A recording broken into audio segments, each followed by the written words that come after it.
Intra-aortic balloon pump. Introduction. Intra-aortic balloon pump, shortly we call this IABP, is a long skinny balloon that controls blood flow through the largest blood vessel, that is aorta.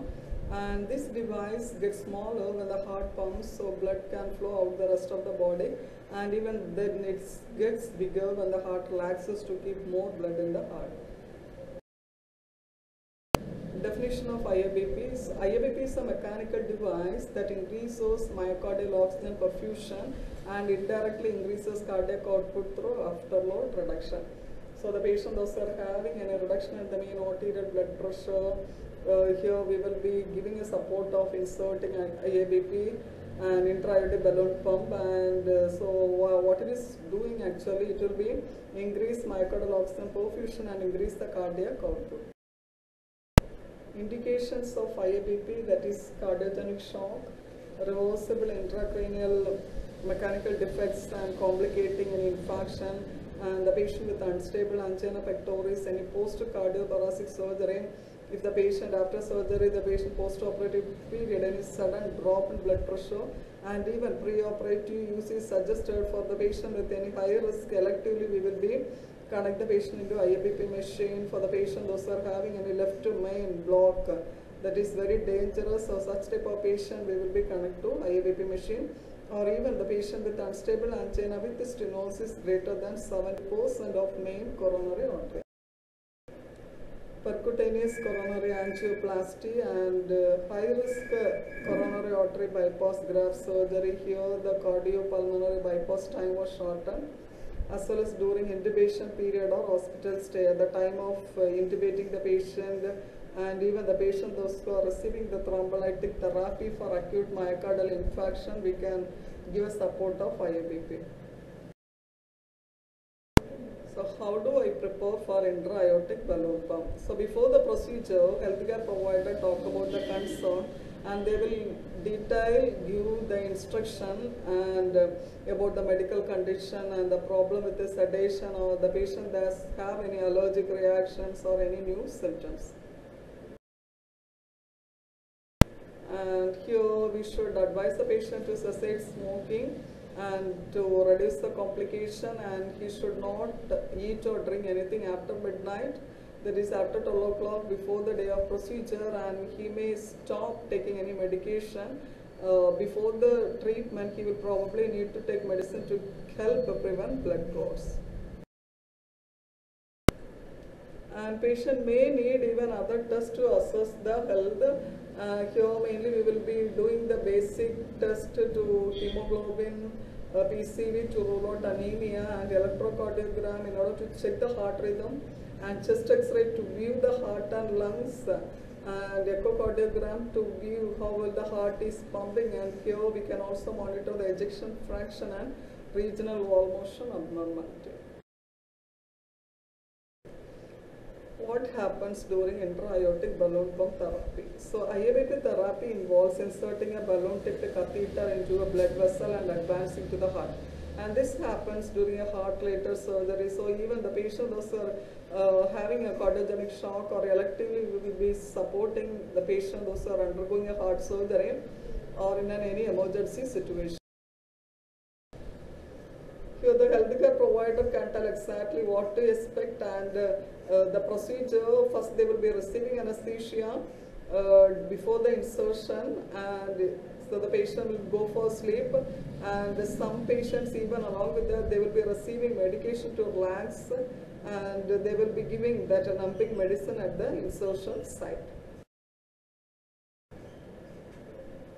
So throughout the procedure, the heart rate, blood pressure and other hemodynamic, all the parameters will be monitored, and we will make sure that the patient is hemodynamically stable, and a small cut will be made through an artery in the upper part of the inner thigh.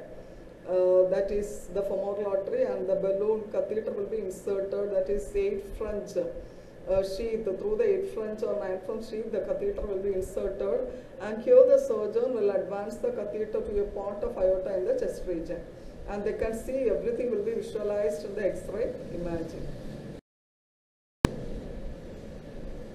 Then the balloon will be programmed to inflate deflate when the heart relaxes. So once the heart relaxes, we will be inflating the balloon, and if it will deflate when the heart contracts. And the end of the catheter will be secured, and we will be secured by giving a stitch, and so it will be staying in place. And even some patient may feel chest pain after the procedure, and the patient even have some symptoms after the procedure. So closely we should monitor the patient. And the healthcare provider will watch for complication, and here the patient has to need to be on the bed, and the head of the bed will be elevated 30°. And here we should make the patient to keep the leg straight, since the femoral artery is punctured, and that will keep the balloon from moving out of the place. And even the patient may also need daily chest x-ray to make sure the device is still in the correct spot. And the pumping, normally it will be making a sound as it cycles between inflation and deflation. And the healthcare provider noted right away about new symptoms, the puncture site, whether there is any bleeding in the puncture site, or the patient has developed any chest pain, or there is any paleness. And we should also feel the dorsalis pedis pulse, so that we can make sure whether we set adequate blood flow in the lower extremities. So let us see what happens after intra-aortic balloon pump therapy. And here the patient need to stay on the pump for several days, and we should closely monitor the hemodynamic status of the patient. And here, in case if you temporarily turn the pump off to see how patient respond, and usually once the patient's hemodynamic status is stable, and we have to start with the titrating the augmentation. So normally we will be keeping the augmentation that is maximum 100, and we will be keeping an output of 5. So we will be titrating, reducing the augmentation by 10%, and we have to check the hemodynamic status of the patient, whether the patient is cope up even if you are reducing the sensitivity and augmentation. So once the patient is responding, so better we can plan to take the pump out. And here he or she may set into inflate and deflate with only every second or third, fourth heartbeat, and the heart continues to pump well. The patient may be ready to stop the IABP therapy. And the patient might also stop the therapy when other intervention become available, like a donated heart if you are planning for any heart transplantation. And once we are confirming that the patient hemodynamic status is stable, and if in case if you are planning to remove the pump, the patient will likely receive medicine to relax it, and the healthcare provider will then remove the catheter and attach the balloon, and he or she will close up the incision on the leg. And here we have to provide additional instruction about what to expect and follow this carefully, because even after taking out the pump or the catheter, and even if you are disconnecting the IABP machine, we have to keep the that is sheath in the situ, because sometimes even after sometimes there may be a chance of dropping in the blood pressure. Even if you want to reinsert, it may be helpful. And again, continuously we should monitor the patient hemodynamic status and the dorsalis pedis pulse. So contraindications, absolute contraindication, severe aortic valve insufficiency, aortic dissection, or any severe aorta occlusive disease, and bilateral carotid stenosis. Then in relative contraindication, prosthetic vascular grafts in the aorta, aortic aneurysm, aorta femoral grafts, and sepsis. And in the complications, any ischemia or compartment syndrome, and even if you are placing the balloon too distal from the aortic arch, may induce occlusion of the renal artery, and there may be a chance of patient go for renal failure, and cerebral embolism during insertion, and a dissection of the aorta or iliac artery, or perforation of the artery and bleeding in the mediastin. So coming to the assessment and monitoring. So monitor the systolic and diastolic pressure, mean arterial pressure and diastolic augmentation, and pressures from even the IABP machine itself. It will be showing the pressure reading, that is mean arterial blood pressure. And if you want to titrate it, we will be checking the mean arterial blood pressure, that is, and the augmentation. So titrate the augmentation by checking the mean arterial pressure. And the print the ECG strip from the IABP and mount on the back to the flow sheet every 12th hourly. And auscultate the heart and breath sound while the IABP standby. And even we can limit the amount of time the pump is placed on standby if the patient, because for patients with unstable BP, sometimes the patient may be not having a proper BP, it may be a floating, increasing and decreasing. Such type of patient, we can keep the IABP machine as a standby, or in case the patient having any active ischemia. And never allow the pump to be paused for about 30 minutes and ensure that the standby advisory tone is on. And monitor every 15 minutes to 1 hour. We have to monitor the pedal and radial pulses of the affected size, and the balloon moves up or down. It could occlude perfusion in the lower limbs. So that only we will be monitoring the dorsalis pedis pulse every 15 minutes.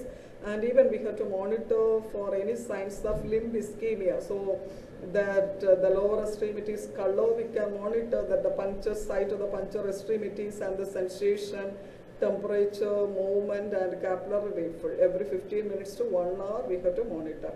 Then monitor urine output, and because if balloon migrates down, renal arteries may be impaired, and notify the urine output. So that should be, it should not, if it's less than 0.5 ml per kg per hour.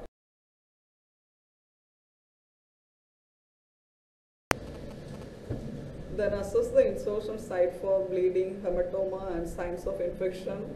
So that should be monitored hourly, and assess the tubing site and blood or helium leak hourly, and even if we have, ensure chest x-ray is ordered and reviewed. So daily we have to review the chest x-ray in order to confirm whether the tube is in the place. And the chest x-ray should obtained every 24th hour or per noon if there is any concern for malposition. And even watch for signs of a dissecting aortic aneurysm. Coming to the documentation, in the invasive line section, document the location of IABP. So location, we have to document where exactly it's punctured. It's the right femoral artery or left femoral artery. And the mode. So what is the augmentation, what is the sensitivity, that is a document the mode, frequency, trigger, pulse, site assessment, and that every 15 minutes you are feeling the radial and the dorsalis pedis pulse, that should be documented, and the tubing should be assessed hourly. And if there is any significant finding during the circulation assessment, document a description of the assessment and who was made aware of the findings. Coming to the IABP cap. So here we have to set the augmentation alarm 10 mm of Ig below the augmented diastolic pressure. So here we will, the alarm should be continuously on a maximum volume, and if the patient has any atrial fibrillation, the ECG trigger is the desired trigger, but pressure trigger may be used. And even the patient has a pacemaker, that ECG trigger should still work as long as they are in our way. And if moving, the lead closer to the heart does not make the R-wave more pronounced. So we will be knowing that if the patient is on pacemaker, we will be getting an R-wave, and inflation is not occurring approximately after each R-wave consistently. And here we have to consider semi-auto mode and pacer AV trigger. And here the balloon will then trigger off, and the V spike must be 100% paced. And we have to inspect the pressure bag for volume and proper inflation, and always use 0.9% normal saline and never use heparin. And if patient arrives from operation theatre or in a heparin bag, or switch to normal saline and change the flush bag in every 6 hourly. And transduce the aortic arterial line, balloon lumen via diatoscope console, so that we can monitor the reading.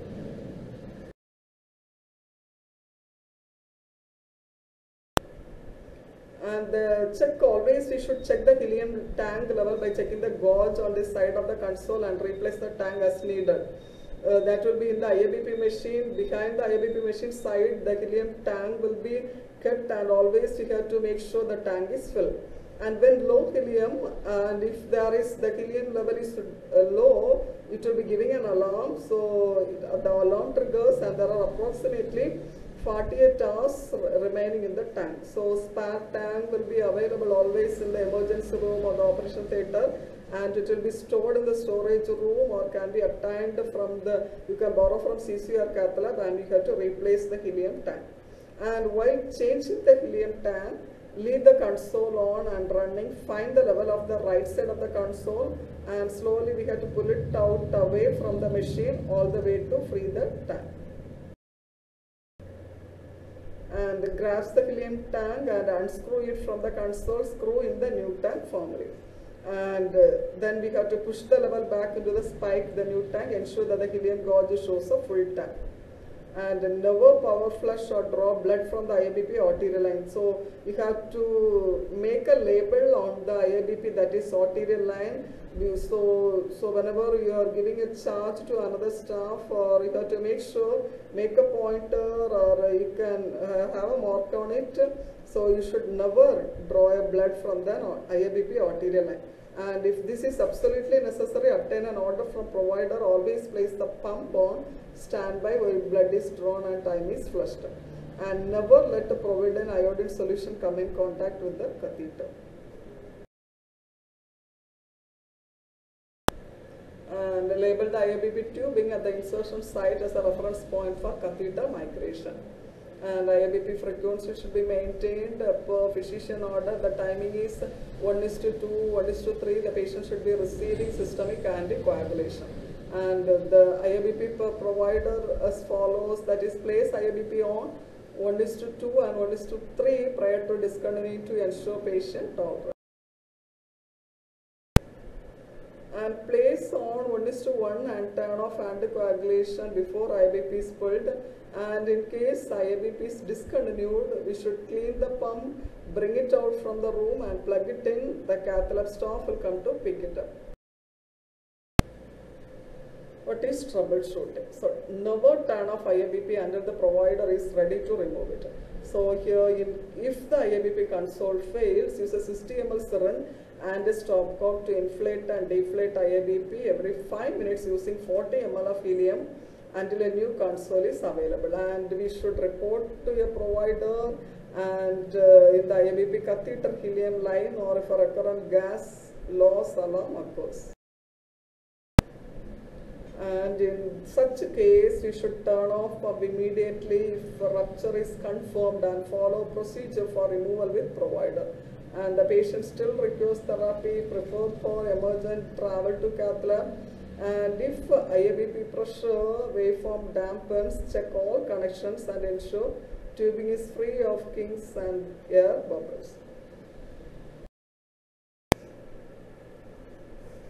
IABP may be flushed using pigtail on the transducer or power flushed only when pumping be standby. And the patient on IABP has a cardiac arrest to switch the pump off a pressure trigger mode and decrease the augmentation to 50%. Do not turn off the pump, and the balloon will inflate and deflate in synchronized with the compressions. Coming to the patient care. So here we have to keep the patient in supine position with head of bed elevated no more than 30 degrees. Reverse Trendelenburg position should be used, and do not flex the leg with IABP catheter. If needed, apply a knee brace. And log roll patient from side to side, and after IABP catheter removed, ensure the direct pressure is held over the site to minimize bleeding, either manually or using the C-clamp until hemostasis is achieved. So once you are removing the IABP catheter, since we have punctured the artery line, there may be a chance of bleeding. So ensure that direct pressure is held over the site, either manually or using C-clamp until hemostasis is achieved.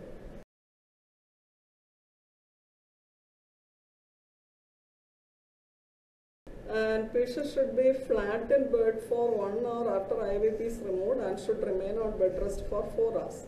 And assess the site, the puncture site, for any hematoma or bleeding, and monitor distal pulse, that is dorsalis pedis pulse, every 15 minutes, that is after removal.